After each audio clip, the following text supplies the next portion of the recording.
আসসালামু আলাইকুম। আলোচনা শুরুতে আপনাদেরকে একটি প্রশ্ন করতে চাই, আশা করি কমেন্টসে আপনারা উত্তরটা দিবেন। 2024 সালের 5ই আগস্টের পূর্বে মব কথাটার সাথে আপনারা কে কে পরিচিত ছিলেন? আদৌ কি মব কাকে বলে আমরা জানতাম? ব্যক্তিগতভাবে মব কালচার কাকে বলে ওইরূপ অর্থে আমি ব্যক্তিগতভাবে নিজেও জানতাম না। যাই হোক, এই মব কালচার যে আমাদের বাংলাদেশে সৃষ্টি হয়েছে, কোনো অবস্থাতে এই মব বন্ধ হচ্ছে না। এনসিপির নেতারা এখনো এই এতদিন পরে এসেও মব সৃষ্টি করছেন, মব সৃষ্টি করে বিভিন্ন ব্যক্তিকে বেইজ্জতি করছেন, লাঞ্ছিত করছেন, মারধর করছেন।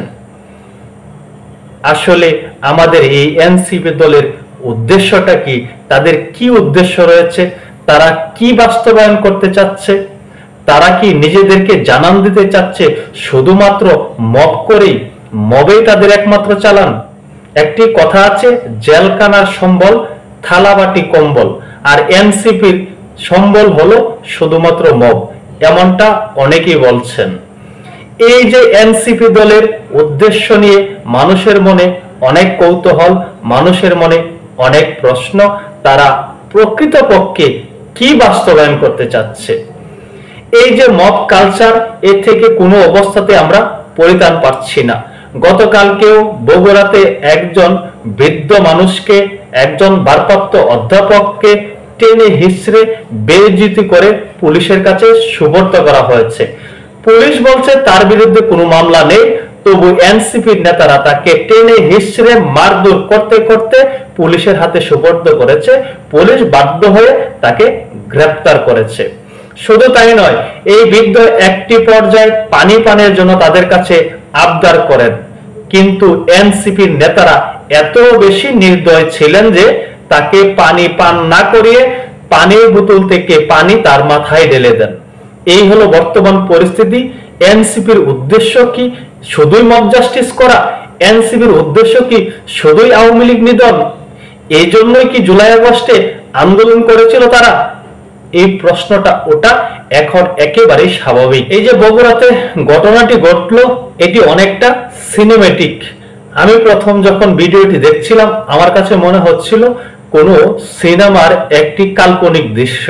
পরবর্তীতে দেখলাম এটি কোনো কাল্পনিক দৃশ্য না, এটি বাস্তবিক আমাদের বাংলাদেশে এমন ঘটনা যে পূর্বেও ঘটেছিল, তারই নিয়ে এই ঘটনাটি ঘটেছে।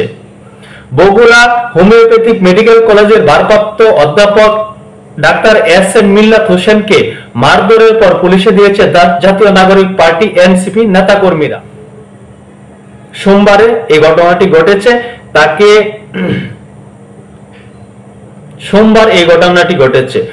প্রত্যক্ষদর্শীরা জানান, শহরে নাটাইপাড়ার বাসিন্দা ডাক্তার এস এম মিল্লাত হোসেন বঙ্গবন্ধু পরিষদ বগুড়া জেলা শাখার সাধারণ সম্পাদক ও স্বাধীনতা চিকিৎসক পরিষদ জেলা শাখার সভাপতি।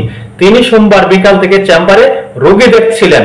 রাত 8টার দিকে এনসিপি শ্রমিক উইং এর কেন্দ্রীয় সংগঠক ডাক্তার আব্দুল্লাহ আল সানির নেতৃত্বে 10-20 জন নেতাকর্মী তার চেম্বারে যান। এরপর তাকে ধরে বাইরে নিয়ে আসেন। তাকে প্রকাশ্যে টেনে হিচড়ে মারধর করতে করতে ডিবি পুলিশ কার্যালয়ে সোপর্দ করা হয়।